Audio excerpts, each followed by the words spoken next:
আসসালামু আলাইকুম রহমতুল্লাহি ওবরাকাতুহু। আলহামদুলিল্লাহি রাব্বিল আলামিন ওয়াসসালাতু ওয়াসসালামু আলা সাইয়্যিদিল মুরসালিন ওয়া আলা আলিহি ওয়া আসহাবিহি আজমাইন।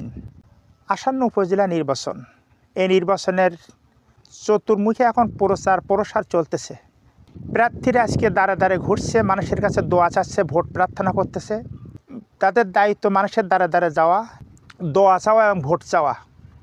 আর আমাদের দায়িত্ব হলো যারা নির্বাচন করতেছে তাদের ভিতর থেকে আমাদেরকে একজন সৎ যোগ্য ব্যক্তিকে নির্বাচিত করতে হবে, যেন আগামী 5টি বছর যেখানে লক্ষ লক্ষ মানুষের যিনি নেতা হবেন, এই ব্যক্তিকে আমাদের এমনভাবে নির্বাচিত করতে হবে তিনি হবেন সচ্চরিত্রবান ব্যক্তি, তিনি হবেন 5 ওয়াক্ত নামাজি, তিনি হবেন খোদাভীরু, তিনি হবে আমানতদারি, তিনি মানুষের সাথে মিশুক হবেন, তিনি মানুষের সাথে হাসিমুখে কথা বলবেন এবং মানুষের ন্যায্য অধিকার যিনি পূরণ করতে পারে এমন ব্যক্তিকে আমাদের নির্বাচিত করতে হবে। এবং আমাদের খুব হিসাব করে চিন্তা ভাবনা করে আমাদের সিলটা দিতে হবে। যারা নির্বাচন করতেছে তাদের একটা স্লোগান আমার দারুণ পছন্দ হয়েছে, সেটা হলো এই, বলতে চাচ্ছে যে যেখানে সেখানে ভোট দেব না ভাই, যেখানে ভোট দিলে আল্লাহ খুশি হয়। যেখানে ভোট দিলে আল্লাহ তাআলা খুশি হবে এমন ব্যক্তিকে আমাদের নির্বাচিত করতে হবে। সবচেয়ে সুন্দর একটা কথা বলেছেন।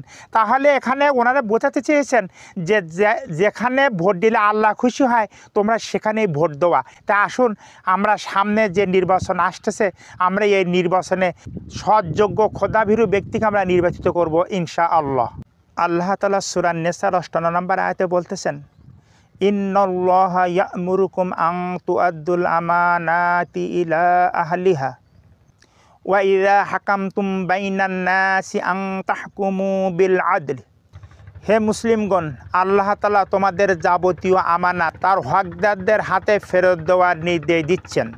আর লোকদের মধ্যে ফয়সালা করার সময় আদল এবং ন্যায় নীতি সহকারে ফয়সালা করো। আল্লাহ তাআলা বলতেছেন যে তোমরা মুসলিমদেরকে বলতেছেন যে তোমরা তোমাদের আমানাত যে ব্যক্তি পাওয়ার যোগ্য তারকে তুমি সে আমানাতটা দিয়ে দাও।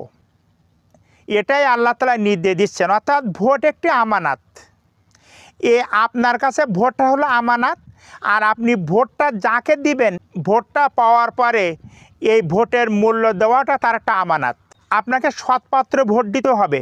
অর্থাৎ যিনি আমানাত রক্ষা করতে পারবেন আপনার মনে হয় তাকে অবশ্যই তার আমানাতটা তার কাছে দিতে হবে। এই ব্যক্তির কাছে যদি আমানাতটা রাখা হয় তাহলে আমার আমানাতের খেয়ানত হবে না। অর্থাৎ আমি তাকে যদি ভোট দেই তাহলে সে ভোট পাওয়ার পরে সে আমানাতের খেয়ানত করবে না, অর্থাৎ অবিচার করবে না, মানুষের প্রতি বেইনসাফ করবে না।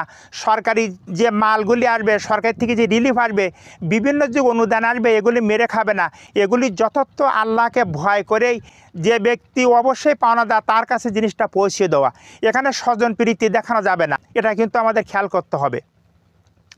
আর বলা হচ্ছে যে তোমরা যখন বিচার করবে, যখন মানুষের মাঝে বিবাদ বেঁধে যাবে, এটা যখন ফয়সালা করবে তখন ন্যায় নীতিভাবে বিচারটা ফয়সালা করবে। অর্থাৎ কোলটান পাশটান করবে না, স্বজন প্রীতি দেখাবে না। কেননা আল্লাহ তাআলার আরশ মহল্লা কিয়ামতের মধ্যে যখন কোনো ছায়া থাকবে না তখন 7 শ্রেণী ব্যক্তিকে আল্লাহ তাআলা আরশ মহল্লায় ছায়া দিবেন। তার ভিতরে এক শ্রেণী হলো ন্যায় বিচারক। বনী ইসরাঈলদের অবস্থা কী ছিল জানেন? তারা তাদের আমানাতটা রক্ষা করতো না। যে ব্যক্তি দুর্নীতিবাজ ছিল, যার ভিতরে কোনো ধর্মীয় জ্ঞান নেই, যিনি মানুষের আমানত রক্ষা করতে পারবে না, যার ভিতরে চরিত্র নেই, এমন ব্যক্তির হাতে কিন্তু তারা ক্ষমতা উঠিয়ে দিয়েছিল। তারা ছিল অযোগ্য, সংকীর্ণ মনা, দুশ্চরিত্র, কৃপণ, দুর্নীতিপরায়ণ, ব্যভিচারিণী, এই ধরনের ব্যক্তিকে তারা সেই সময় ক্ষমতায় বসিয়েছিলেন। অর্থাৎ যত বড় বড় পদ, সবচেয়ে সমাজের ভিতরে যারা নিকৃষ্ট, সবচেয়ে যারা দুশ্চরিত্র, যারা সবচেয়ে দুর্নীতিবাজ, বড় বড় পদটাই কিন্তু তাদের ছিল। আমাদের উচিত হবে যাকে আমরা নির্বাচিত করব এই ব্যক্তি সৎ চরিত্র ব্যক্তি, তো সারা জীবন নামাজ নেই, ভোটের সময় সে নামাজ পড়তেছে, ভোটের সময় সে পাঞ্জাবি পড়তেছে, ভোটের সময় সে টুপি পরতেছে, ভোটের সময় সে দাড়ি রাখছে, একে বলা হচ্ছে যে অমুকের চরিত্র ফুলের মতো পবিত্র। আমাদের উচিত হবে এমন ব্যক্তিকে নির্বাচিত করা যিনি আমাদের আমানত রক্ষা করতে পারবে, যিনি হবে গরিবের বন্ধু, যে ব্যক্তি যেটা পাওনাদার তাকে সেই পাওনাদারটা বুঝিয়ে দেবে। যদি কোনো মানুষ আমানতের খেয়ানত করে, আপনি যেমন ভোটটা যদি অপাত্রে দিয়ে দেন তাহলে আপনিও পাপিষ্ঠ হয়ে গেলেন, আর যিনি ভোটটা পাইলো, আপনার আমানতটা যে পাইলো, এই আমানতে যদি খেয়ানত করে তাহলে সেও পাপিষ্ঠ হয়ে গেল। আল্লাহ তাআলা সূরা নিসা 145 নম্বর আয়াতে বলতেছেন, ইন্নাল মুনাফিকিনা ফিদ দারকিল আসফালি মিনান নার। নিশ্চয় জেনে রাখো, মুনাফিকদের ঠিকানা হবে জাহান্নামের সর্বনিম্ন স্থানে। অর্থাৎ যারা আমানাতের খেয়ানত করবে তাদের ঠিকানা এমন জায়গায় হবে জাহান্নামের সর্বনিম্ন স্থানে। বুখারী শরীফের হাদিসে আসছে, ওয়া ইযা আতু মিন খানা, আর যখন তার কাছে কোনো আমানত রাখা হবে সে আমানাতের খেয়ানত করবে, এবং এই মুনাফিকের ঠিকানাই হলো জাহান্নামের সর্বনিম্ন স্থান। আল্লাহ তাআলা সূরা ইয়াসিনের 65 নম্বর আয়াতে উল্লেখ করতেছেন, আল ইয়াউমা নাখতিমু আলা আফওয়াহিহিম ওয়া তুকাল্লিমুনা আইদিহিম ওয়া তাশহাদু আরজুলুহুম বিমা কানু ইয়াকসিবুন। আমি আজ তাদের মুখে মোহর মেরে দেব, তাদের হাত আমার সাথে কথা বলবে এবং তাদের পা কৃতকর্মের সাক্ষী দেবে। অর্থাৎ আপনি যে ভোট দিচ্ছেন, কাকে ভোট দিচ্ছেন, এই হাত কিন্তু বলে দিচ্ছে, এই যে অন্ধকারের মধ্যে যাকে ভোট দিবেন, যে কাল কিয়ামতের ময়দানে আপনি যদি অস্বীকার করেন আমি ভোট দেইনি, তাহলে হাত বলে দেবে না, আমি অবশ্যই ওই অসৎ ব্যক্তিকে আমি টাকার বিনিময়ে বা কিছু স্বার্থ পাওয়ার আশা আমি তাকে সিল দিয়েছিলাম, এই হাত কিন্তু বলে দেবে। আর আপনি পা দিয়ে যে হেঁটে গিয়েছিলেন ভোট কেন্দ্র পর্যন্ত, ভোট কেন্দ্রে ঢুকেছিলেন, এ পাও কিন্তু কাল কিয়ামতের ময়দানে সাক্ষী দেবে।